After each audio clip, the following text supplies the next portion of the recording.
আমরা যারা basic spoken English learners, আমাদের সব থেকে বড় প্রবলেম হলো আমাদের শেখা সেন্টেন্সগুলো ইউজ করা। কারণ আমরা এমন নয় যে একটুও পারি না। কোথাও ইংরেজি বলার যদি সুযোগ আসে তখনই আমাদের মনটা ইচ্ছা করে যে আমিও একটু ইংলিশে কথা বলি। আবার এমনও নয় যে খুব ভালো জানি।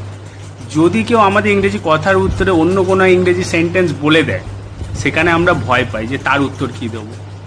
এই জন্য যেসব জায়গায় প্র্যাকটিক্যালি ইংরেজি কথা বলার সুযোগ আছে সেগুলো একদমই হাতছাড়া করা উচিত নয়। আর এইরকমই একটা সিচুয়েশান হলো হোটেল রুম। এখন অনেকেই আমরা টুকটাক ঘুরতে যাচ্ছি, লাইক বাইরে, দীঘা বা অন্য কোথাও, আর সেখানে হোটেল রুম নিয়ে স্পেশালি আমাদের বাঙালিদের ছোটোখাটো বিভিন্ন প্রবলেম বা অভিযোগ থেকেই থাকে, স্পেশালি রুম সার্ভিস নিয়ে। লাইক বেডশিটটা নোংরা হতে পারে, লাইক আপনার টিভিটা চলছে না, বা এসিটা ঠিকঠাক চলছে না, বা আপনার ওয়াইফাইটা কাজ করছে না। আর তোমরা দেখবে একটা জিনিস, যে হোটেল রুমে যে এমপ্লয়িগুলো কাজ করে তারা অনেকটা আমাদের মতো, যে টুকটাক ইংরেজি কথার তারা কমফর্টেবল। সো এখানে তোমরা ইউজ করতে পারো কিছু রেডিমেড স্পোকেন ইংলিশ সেন্টেন্স। যদি তোমাদের প্রয়োজনের সাথে সেই সেন্টেন্সগুলো মিলে যায়, সঙ্গে সঙ্গে সেটা ইউজ করে ফেলো। তো চলো দেখে নিই এমনই কিছু সেন্টেন্স। লাইক যদি আমি বলি রুমটা পরিষ্কার নয়, পরিষ্কার ইংরেজি ক্লিন, দেন হবে the room is not clean. বিছানার চাদর নোংরা, দ্য বেডশিটস আর ডার্টি।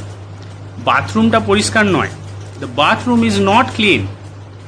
এবার মাথায় রাখবে যে বিভিন্ন যে ইলেকট্রিক গ্যাজেটগুলো আছে, যা লাইক এসি হতে পারে, ওয়াইফাই হতে পারে, গিজার হতে পারে, এনিথিং ইলেকট্রিক গ্যাজেট, সব কিছু যদি খারাপ থাকে সেখানে ইউজ করবে নট ওয়ার্কিং। লাইক এসি কাজ করছে না, the AC is not working.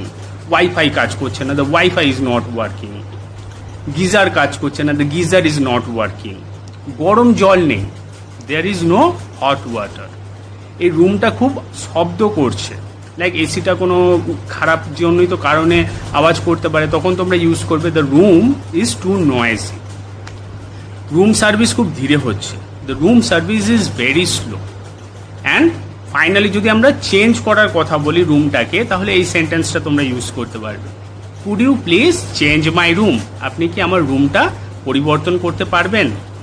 মাথায় রাখবে এই ধরনের সেন্টেন্সগুলো তোমরা মুখস্থ করে অথবা নিজের মতো এডিট করে যেখানে যেটা অ্যাপ্লিকেবল হবে সেখানে তোমরা সেটা ইউজ করতে পারো।